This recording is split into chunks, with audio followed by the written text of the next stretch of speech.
Hello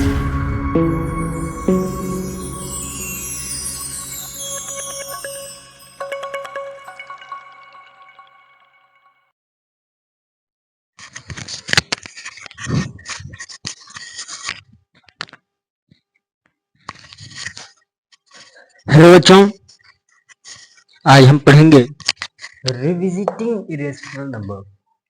अभी हम अपरिमेय संख्याओं का पुनर्भ्रमण देखेंगे। उसको हम रिवाइज करेंगे, व्हाट इज इरेशनल नंबर। फिर हम एग्जाम्पल्स में आएंगे, उसके बाद एक्सरसाइज होंगी। और इनमें इरेशनल नंबर के हम थ्योरम्स भी करेंगे। थ्योरम्स मीन्स प्रमेय। हम थ्योरम्स करेंगे। उसके पहले हम जानते हैं कि है क्या अपरिमेय संख्या। अपरिमेय संख्या हम जानते हैं कि अनेक गुणों से परिचित कराया गया था आपको। पिछली कक्षाओं में हमने बताया था कि कैसे क्या होता है नॉन टर्मिनेटिंग। 9th में आपने पढ़ा होगा। 9th में इसका फुल चैप्टर है, लेकिन इधर सिर्फ एक एक्सरसाइज है। ओके, तो ज़्यादा विस्तार में न जाते हुए हम आगे चलते हैं। और हमने यह बात की थी कि परिमेय और अपरिमेय को मिलाकर के जो संख्याएं बनती थी, वह कौन सी संख्याएं बनती थी? रियल नंबर बनती थी। रेशनल एंड इरेशनल नंबर से मिलकर के जो संख्याएं बनती थी, वो रियल नंबर बनती थी। रियल नंबर मीन्स वास्तविक संख्याएं। ठीक है।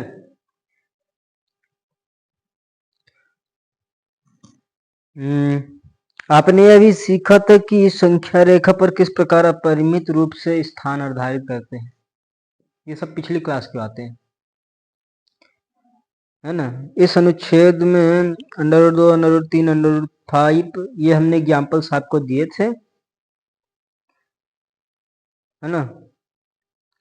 तो यही अंकगणित आधार हम जिन प्रमेयों का प्रयोग करेंगे उनमें से एक है अंकगणित के आधारभूत प्रमेय भी है। ठीक है। याद कीजिए, जब संख्या एस अपरिमेय संख्या इरेशनल नंबर कहलाती थी, जहां पी अपान जिस संख्या को हम P/Q के रूप में ना लिख सकें, जिस संख्या को हम P/Q के रूप में ना लिख सकें, जहां P और Q क्या हो, कोई एक इंटीजर हो, क्या हो, पूर्णांक हो। जहां P और Q एक इंटीजर हो, पूर्णांक हो, और Q किसके इक्वल ना होना चाहिए? 0 के, उसी को हम इरेशनल नंबर कहते हैं या अपरिमेय संख्या कहते हैं।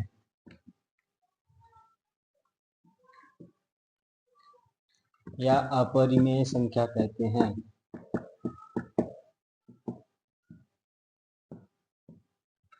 ओके, ठीक है ना।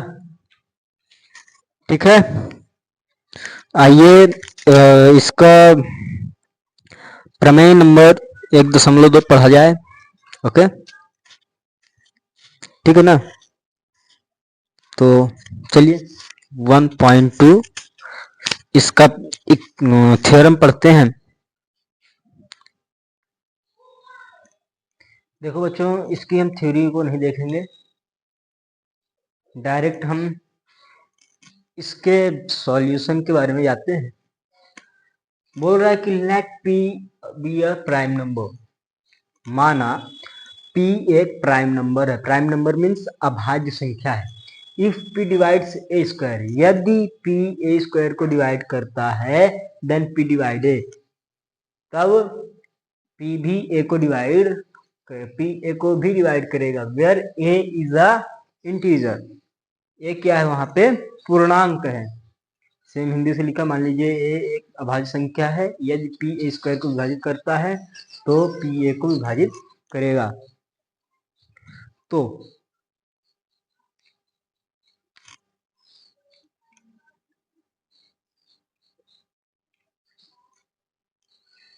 ठीक है ना। इस थ्योरम को हम अभी सॉल्व करने जा रहे हैं।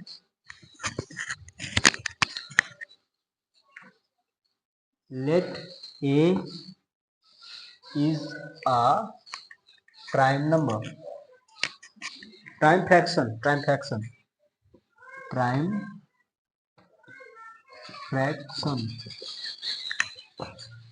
let a is a prime fraction. Okay, then a equal p1 p2 p3 dot pn। देखिए, हमने कल बात की थी कि कोई भाज्य संख्या मीन्स क्वांटिटी, जो कोई भी क्या हो, नेचुरल नंबर। जैसे आपने लिया 15 लिया, तो इसका जो फ्रैक्शन होगा, इसका जो फैक्टर्स होंगे, जैसे 3 into 5 है, तो ये जो 3 और 5 इसके जो फैक्टर हैं, इनके बीच क्या होगा, गुणा होगा। सेम कंडीशन यहाँ पे है, a इक्वल प्राइम फ्रैक्शंस, इनके मध्य क्या होंगे, इंटू मीन्स प्रोडक्ट होंगे, प्रोडक्ट मीन्स गुणा होंगे, तो इसके बीच जो होगा तो भी गुणा होगा। Then p1 p2 p3 pn क्या है, ये अभाज्य संख्याएं हैं, प्राइम फ्रैक्शन है, प्राइम नंबर है। क्या है ये, p1 p2 p3 pn जो है, क्या है ये, प्राइम फ्रैक्शन है या अभाज्य संख्या है। ठीक है, सो ए स्क्वायर को क्या आप p1 p2 pn and p1 p2 pn इस तरह नहीं लिख सकते हो? ऑफ कोर्स लिख सकते हो। ये ए स्क्वायर है, इसको a इंटू ए कर सकते हो आप, a into A, p1 p2 pn, p1 p2 pn। Okay, ठीक है, इतना क्लियर है ना? हमें दिया गया है, क्या दिया गया है, given that p divides a square। क्या दिया है, p क्या करेगा, a स्क्वायर को डिवाइड करेगा, विभाजित करेगा। ओके, तो बाय फंडामेंटल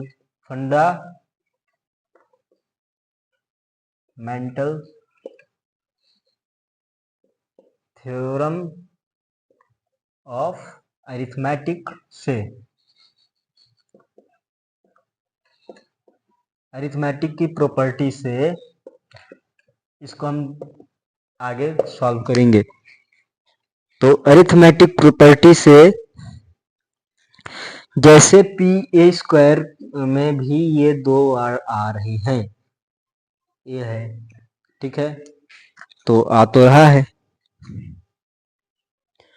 तो हम जब इसका गुण के प्रयोग करने पर जब पाएंगे, इसका गुण क्या कहता है,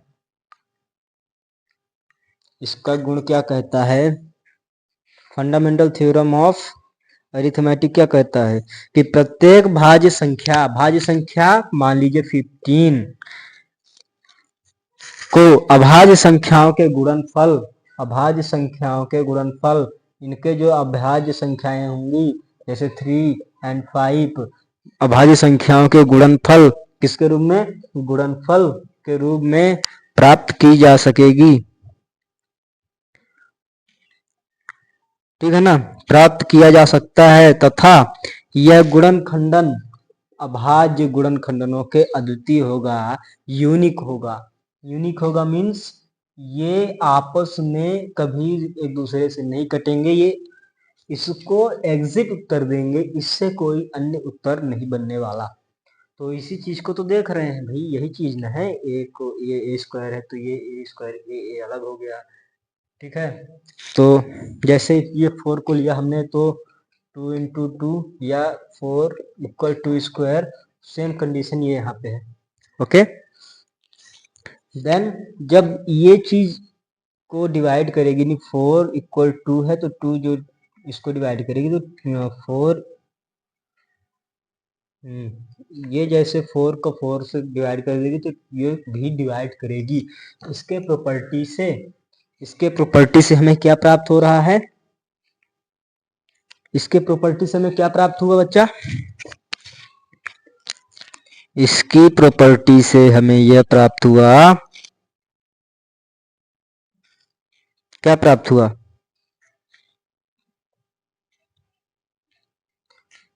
ए स्क्वायर केवल P1 P2 P3,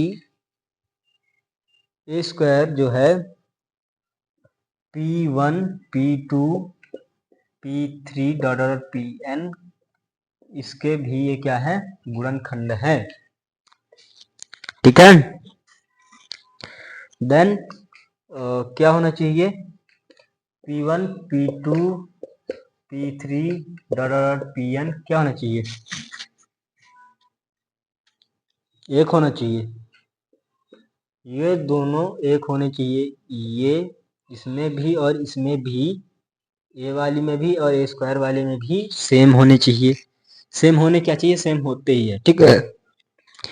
देन जब ए इक्वल इतना है, जब ए इक्वल इतना है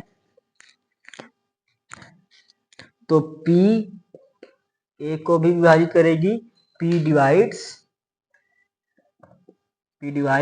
ए, ये P ए को डिवाइड करेगी, P क्या करेगी? ए को विभाजित करेगी, P ए को विभाजित करेगी।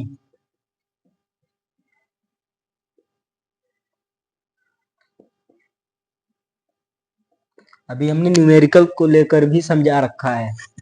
4 को हमने इसीलिए लिया था, जब 4 इक्वल टू स्क्वायर होगा तो एक दूसरे को आपस में कट जाएंगे, देन 4 इक्वल 2 इंटू 2, एंड जब कटेगा तो 4 इक्वल 2 भी कटेगा।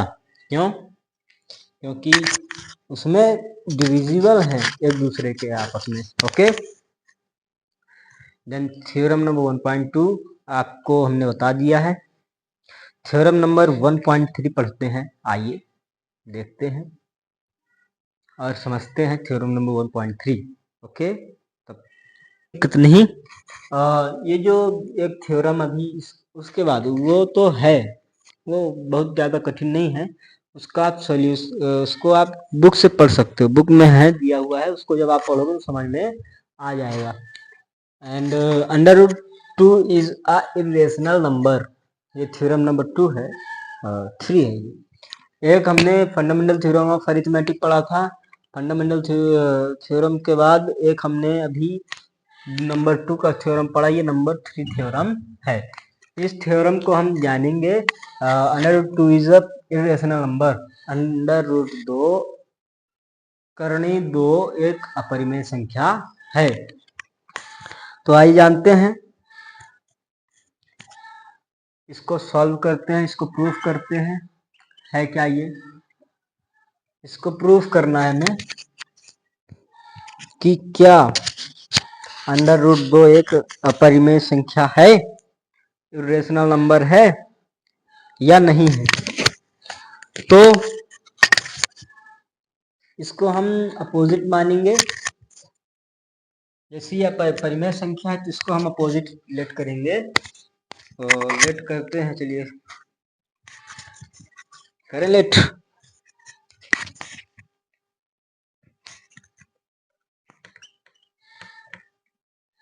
let us assume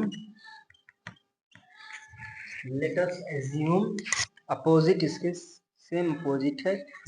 ओके, क्या हम कर रहे हैं? let us assume under root 2 is a rational number। रुको नीचे लिखते हैं, इधर अभी जरूरत पड़ेगी इस चीज की, है ना। Under root 2 is a rational number हम हम इसको लेट किए हैं, लेट करना मीन्स मानना, हम इसके विपरीत मानते हैं ये under root two is a irrational number, but हम इसके अपोजिट मान रहे हैं कि अंडर रूट टू क्या है, रेशनल नंबर है, परिमेय संख्या है। क्या है? परिमेय संख्या है।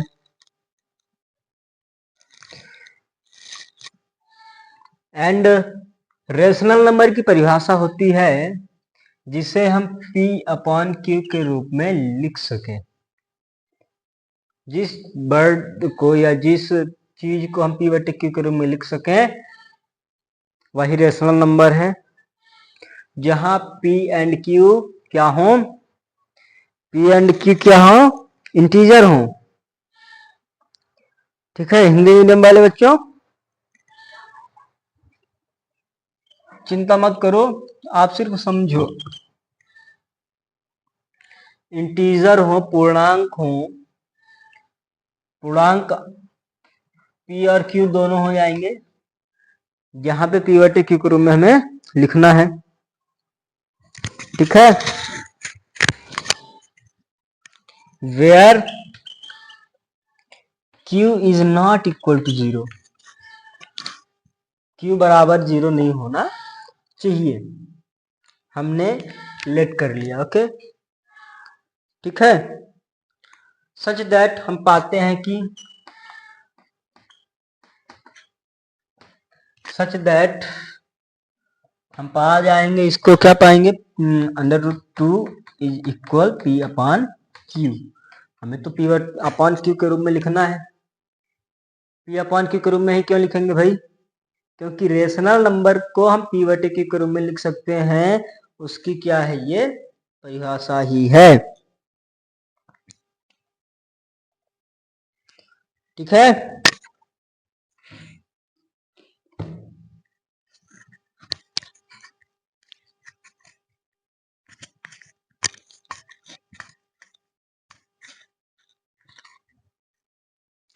ठीक है, इतना समझ में आया?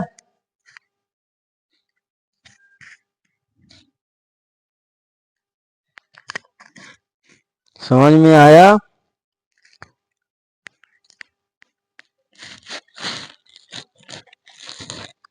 हम मानते हैं कि ये जो P और Q है, P और Q इनके बीच कुछ कॉमन है,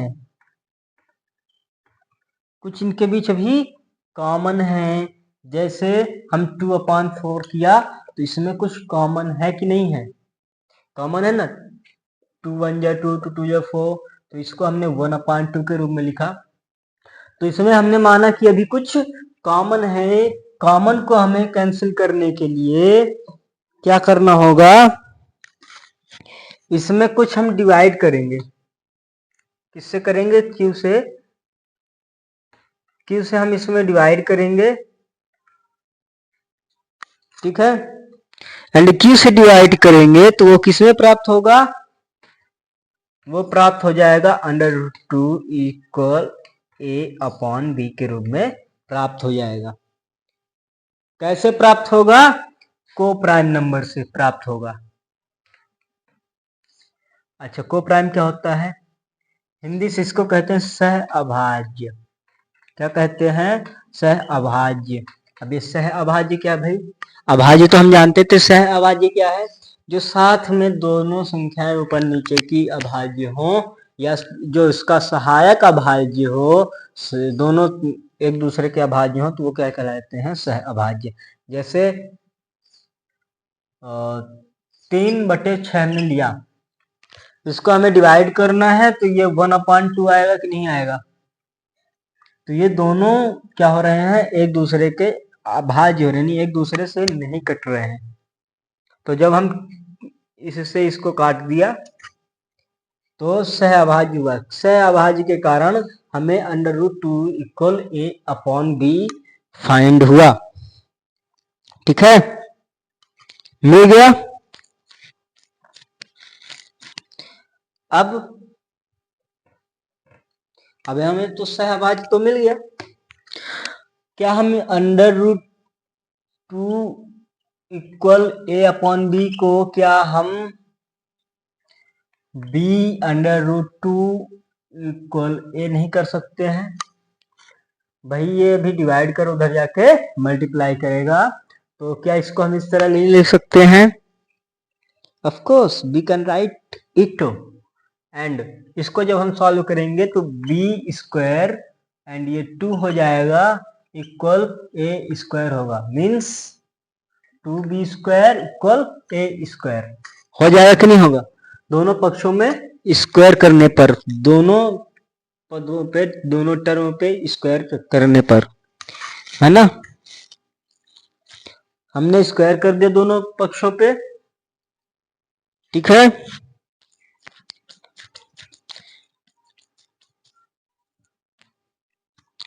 अभी हमने पिछला थ्योरम पढ़ा था, उस थ्योरम में एक चीज आई थी कि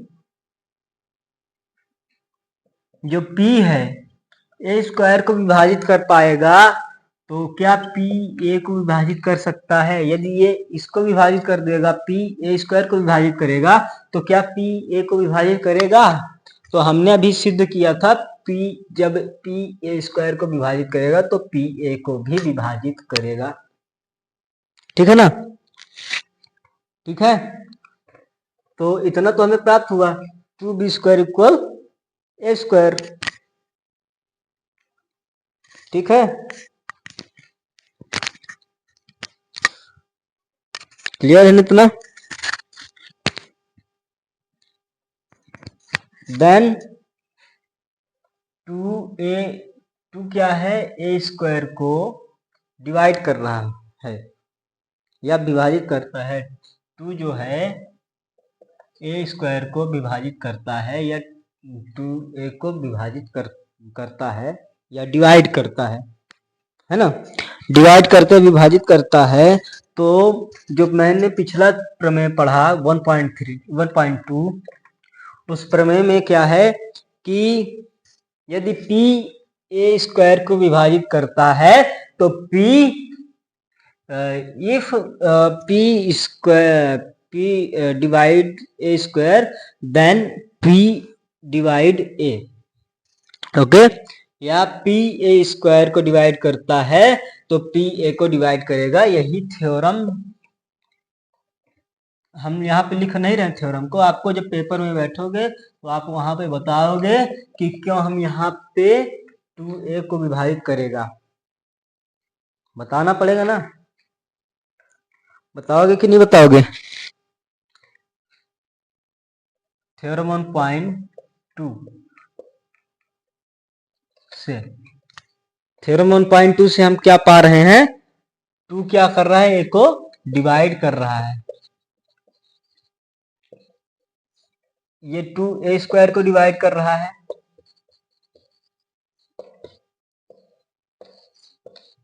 ठीक है ना? तो 2a को डिवाइड करेगा। इतना क्लियर है?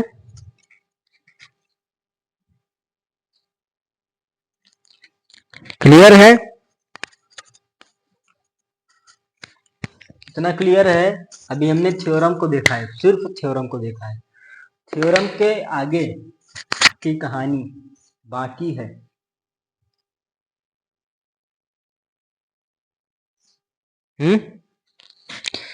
क्या हम b के जगह लिख सकते हैं? ये जो यहाँ पे है, यहाँ पे हम c लिख सकते हैं। तो a square equal, a square को हटाओ, a इक्वल 2c लिख सकते हैं, है ना? ठीक है ना? लिख सकते हैं कि नहीं लिख सकते? जहां c एक इंटीजर है, या अभी हमने जो एग्जांपल दिया था थ्योरम में, तो वहां पे हमने p a इक्वल क्या लिखा? तो p1 p2 pn तक ले गया था हमने इसको। अभी हमने पढ़ा पिछले एग्जांपल में, इसमें पढ़ा हमने, पिछले ही थ्योरम पे पढ़ा है। तो इस थ्योरम में हम क्या कर सकते हैं? 2c किसके इक्वल, ए के इक्वल कर सकते हैं ना। We can write it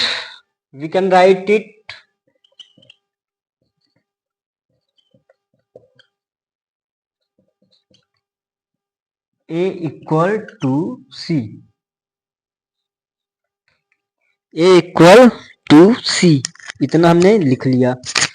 where c is integer, where c is integer, okay.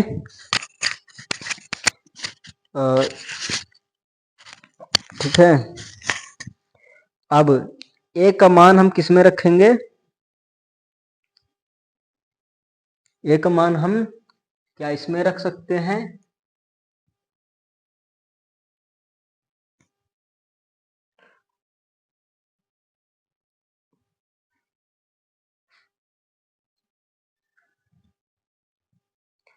तो हमने बोला कि हमको इस पॉइंट पे, इस समीकरण इक्वेशन पे, इसको इक्वेशन ले लेते हैं और इस इक्वेशन पे हमें क्या रखना है, एक की वैल्यू रखना है। तो 2b² equal a square and a की वैल्यू रख दो, तो 2b² इक्वल 2c का होल स्क्वायर हो जाएगा, 2c का होल स्क्वायर, तो 2b² इक्वल 4c²।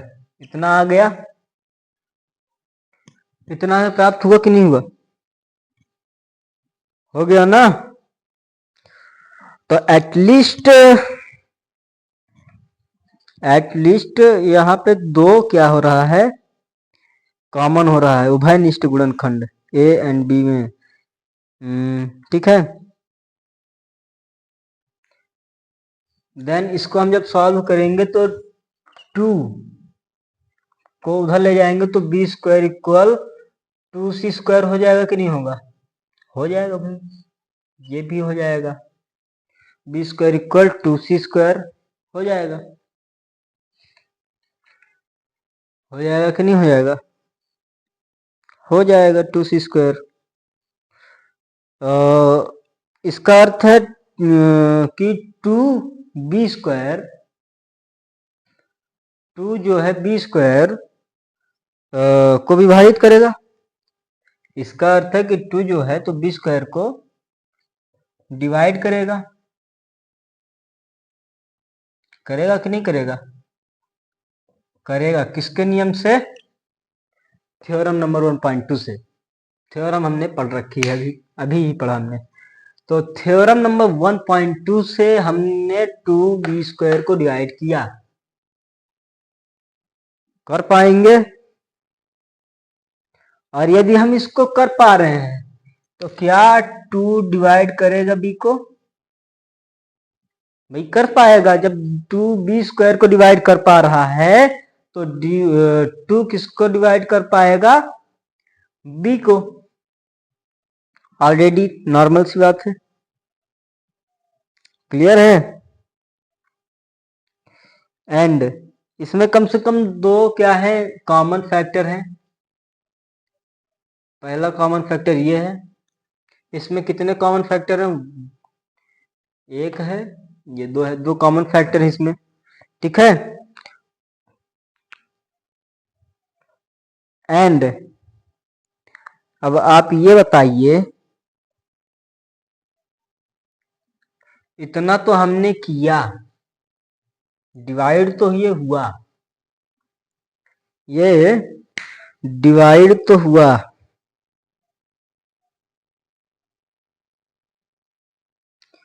लेकिन इसमें देखो बार बार वही चीज आ रही है। एक बार हमने इसको लिया, 2b² इक्वल a² रखा, फिर 2b² इक्वल 2c² रखा, तो इसके बाद हमें ये प्राप्त हुआ, इसके बाद हम करते जाएंगे तो ये बढ़ता चला जाएगा, लेकिन सॉल्व नहीं होगा।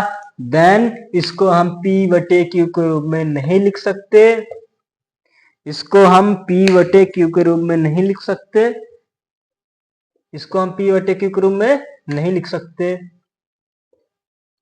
तो यहाँ पे लिखेंगे, यहाँ हमको विरोधाभास प्राप्त हुआ हिंदी मीडियम वालों के लिए, इंग्लिश मीडियम वाले किताब में देख लो थोड़ा, है ना। हम बताते हैं, रुको।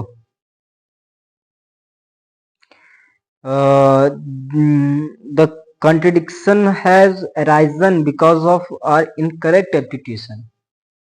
रुको, हाँ, assumption, assumption, okay.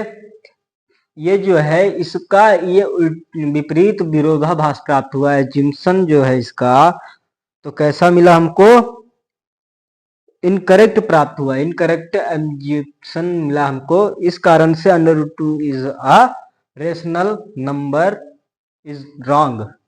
Under root two is a rational number, यहाँ पे जो हमने ये रखा है under two is a rational number, it is wrong. क्या है? It is wrong. देन यही हमें प्रूव करना था, प्रूफ दैट, ये हमको प्रूफ करना था कि हमें पी बटे क्यू के रूप में लिखना है। इसको हम करेंगे तो ये निकला, इसको और आगे बढ़ाएंगे तो बी स्क्वायर बराबर डी रख लो 2d, तो 2d को लाएंगे तो फिर से वही आएगा, फिर 2d को 2e के साथ रखो तो आता जाएगा, लेकिन इसके रूप में नहीं प्राप्त होगा। So under root two is irrational number, and यही थ्योरम भी है।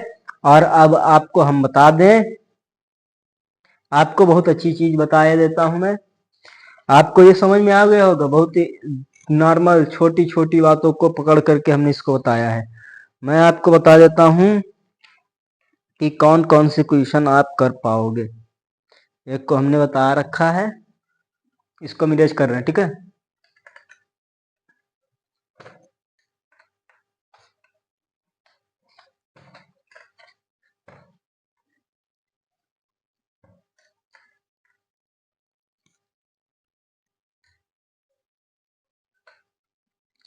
एग्जाम्पल नंबर आपका 5 है।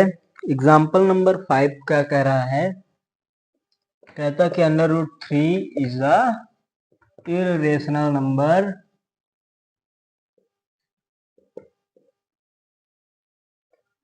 प्रूव्ड दैट,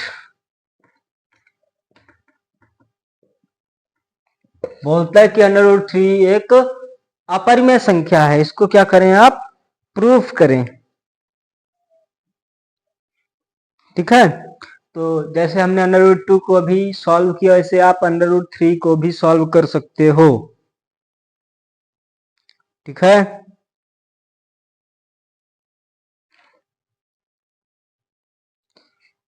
आपको और मैं क्वेश्चन बता दे रहा हूं, जैसे अंडर रूट 5 को आप सॉल्व कर सकते हो सेम कंडीशन लगा करके, है ना। चलिए इतना तो आपने कर लिया, अभी हम कुछ एग्जांपल्स लेंगे, उस एग्जांपल्स के थ्रू आपको हम बता देंगे कि कौन कौन से क्वेश्चन आप कर सकते हो। ये एक्सरसाइज का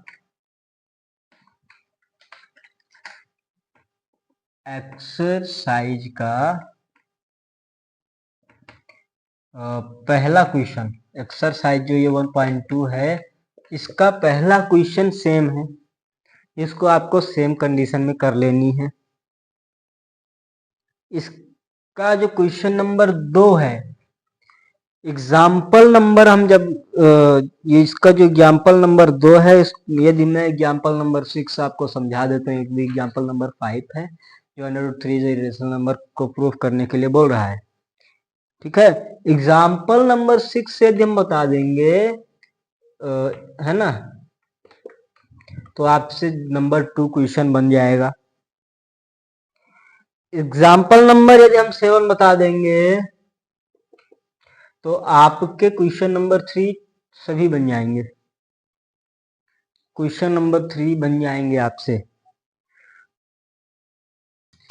बच्चों हमें क्वेश्चन दिया हुआ है, prove that 5 minus under root 3 is a irrational number.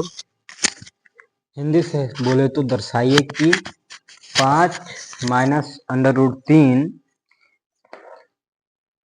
एक अपरिमेय संख्या है ना। तो इसे हमें क्या करना, प्रूफ करना है। सॉल्व करते हैं, बहुत कठिन नहीं है भाई, सब इजी है, ठीक है ना।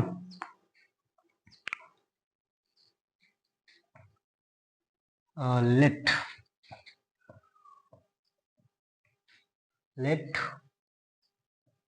5 minus under root 3 is a rational number.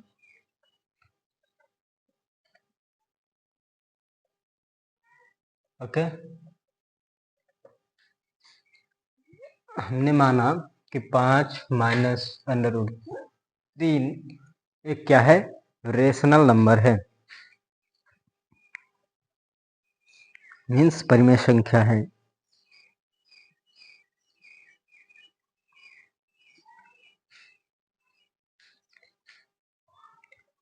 Bye को prime number,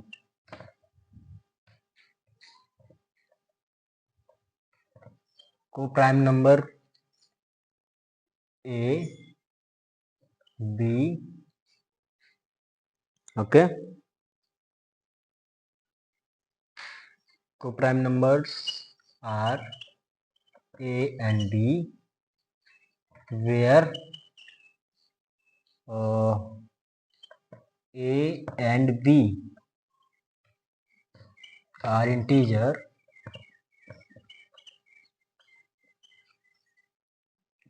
and b is not equal to 0। यहाँ पे देखिए, रेशनल नंबर किसे कहते हैं, परिमेय संख्या किसे कहते हैं, जिसको हम p बटे q के रूप में लिख सकें। q बराबर 0 नहीं होना चाहिए, सह अभाज्य होना चाहिए, सहभाज्य होना चाहिए, मीन्स को प्राइम नंबर होना चाहिए, एंड p और q क्या होने चाहिए, इंटीजर होने चाहिए, p एंड q इंटीजर्स होने चाहिए। इस कैटेगरी को हमें सॉल्व करने के लिए p and q a b हो जाएगा and b is not equal 0 हो जाएगा जब को प्राइम नंबर को हम देखेंगे। इसको हमने डायरेक्ट रेशनल नंबर माना और इससे हमने प्राइम को प्राइम नंबर में कन्वर्ट किया। ओके, देन अब सॉल्व करेंगे इसको। We can write it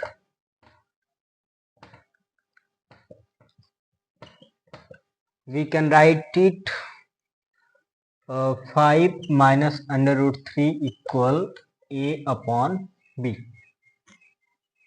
5 minus under root 3 equal a upon b। इसको जब सॉल्व हम करेंगे तो माइनस का अंडर रूट 3 इधर ही रह जाएगा, equal a upon b minus 5। Then जब इसको सॉल्व करेंगे तो अंडर रूट 3 ओपन होगा and 5 minus a upon b। कैसे, ये जो माइनस था तो इसमें आएगा एंड इसमें आएगा, ये मल्टीप्लाई किया, ये प्लस हो गया, ये माइनस हो गया, तो इसको इस तरीके से लिख लिया। ठीक है,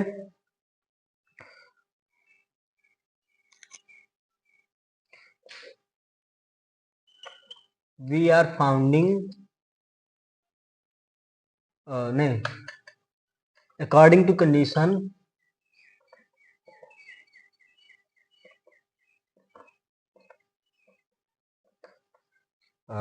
five minus a upon b is rational number. बोल रहा है कि 5 माइनस ए क्या हो गया, एक रेशनल नंबर हो गया है, and under root 3 is a irrational number. ये क्या है, एक अपरिमेय संख्या। अंडर रूट 3 क्या है, under root 3 is a irrational number. Under root 3 क्या है, एक अपरिमेय संख्या है। ठीक है,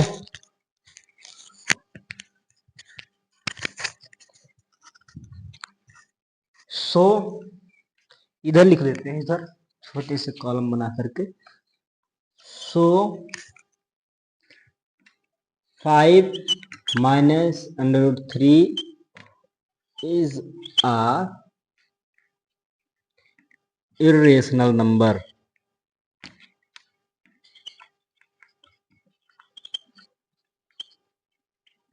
ओके,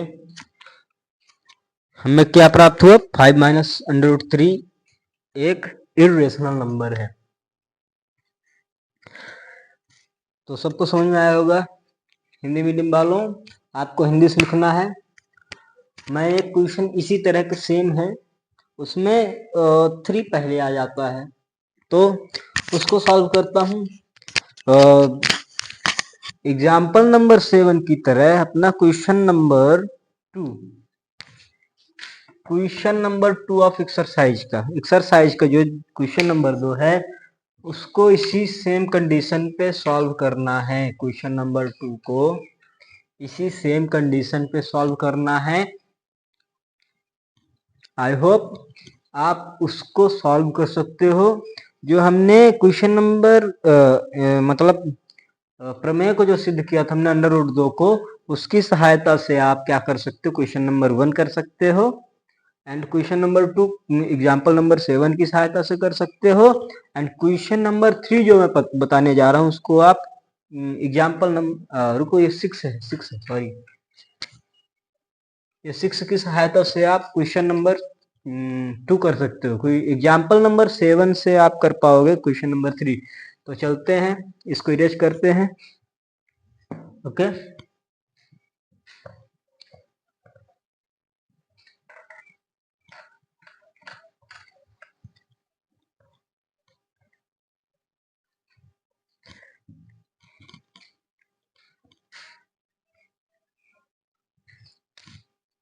ये है 3 अंडर रूट 2, ये भी है 3 अंडर रूट 2। बच्चों, इस बार मैं हिंदी सॉल्व करूंगा, जिससे कि हिंदी मीडियम वालों को भी समझने का मौका मिले। देखिए, prove that 3 under root 2 is a irrational number. दर्शाइए कि 3 अंडर रूट 2 एक अपरिमेय संख्या है। तो माना, सॉल्व करते हैं, फिर सॉल्व। माना 3 अंडर रूट 2 एक परिमेय संख्या है। हम इसे 3 under root 2 equal p upon q के रूप में लिख सकते हैं। हम सह अभाज्य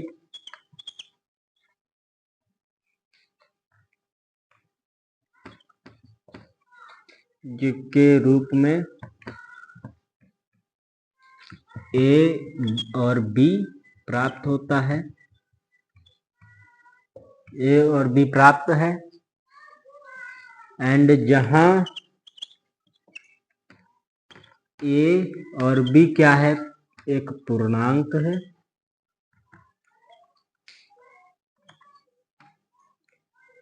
जहां ए बी पूर्णांक है और बी इज नॉट इक्वल 0 है।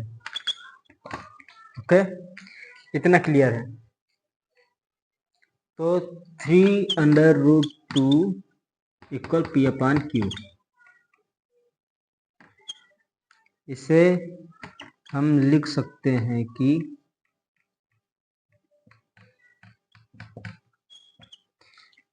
3 under root 2 equal p upon q, sorry a upon b, सहअभाज्य लेना है हमको।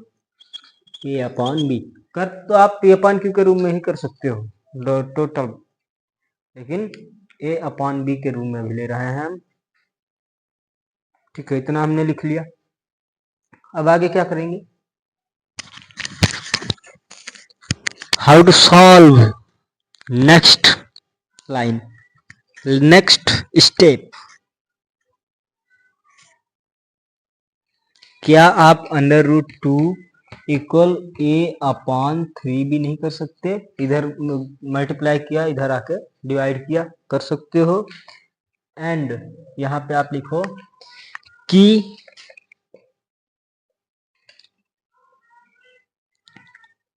ए अपॉन 3 बी हमें परिमेय संख्या के रूप में प्राप्त हुआ।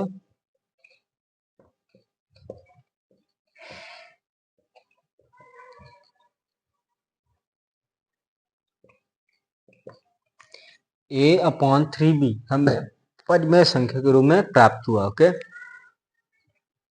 दूसरी बात, हम जानते हैं कि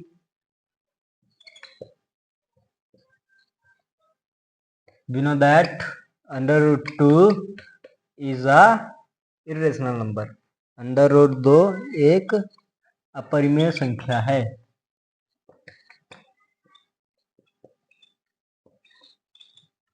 क्लियर इतना? अतः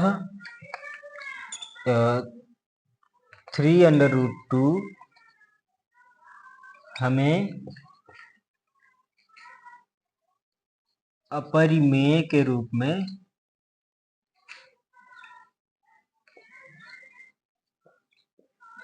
प्राप्त हुई, या 3√2 एक अपरिमेय संख्या है, यही सिद्ध करना था।